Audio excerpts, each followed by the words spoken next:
يبقى جايين هي قاعده هنا، دول باباها ومامتها برضه، بليز بصوا عليه.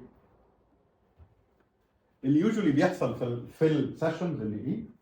ان الشخص بيجي للثيرابيست، فالثيرابيست الشخص اللي يجي ده غالبا بيشتكي من حاجه، ومعظم الحاجات بيبقى ليها علاقه ببابا ومامته. فالثيرابيست يروح حاطط رجل على رجل ويتخيل ان هو احسن من البيرنت، ان اللي اهلك ما ادوهولكش ده انا هظبطك فيه. باباك ده ما كانش بيفهم، انا فاهم. مامتك ما كانتش بتديك عاطفه، فانا هعمل لك كذا. ان ذات سنس بقى مين الاحسن؟ سوري، الثيرابيست بقى هو واخد هنا بوزيشن اعلى، وبعد كده بقى كلاينت هو نمبر 2 والبيرنت هو نمبر 3، لان هو ده اللي بيتكلموا عليه ان هو وحش.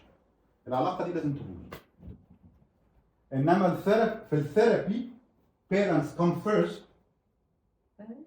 yet I'm in service of the client، بس parent عشان هم البيرنت في السيستم قبل الكلاينت، فانا بخدم الكلاينت بس واقف جنبه. البيرنت ليهم بوزيشن نمبر 1، كلاينت نمبر 2، وانا نمبر 3. I'm only supporting. This is therapeutic relationship that works. Other than that اي therapeutic relationship فيها ديناميك مختلف عن كده. الريليشن شيب دي تقعد مده طويله، الكلاينت ما يستفادش حاجه، الثيرابيست هيستفيد الفلوس بتاعت الكلاينت بس هيبقى ديبليتد، وغالبا البيرنت هم اللي بيتشتموا في كل الاعمال.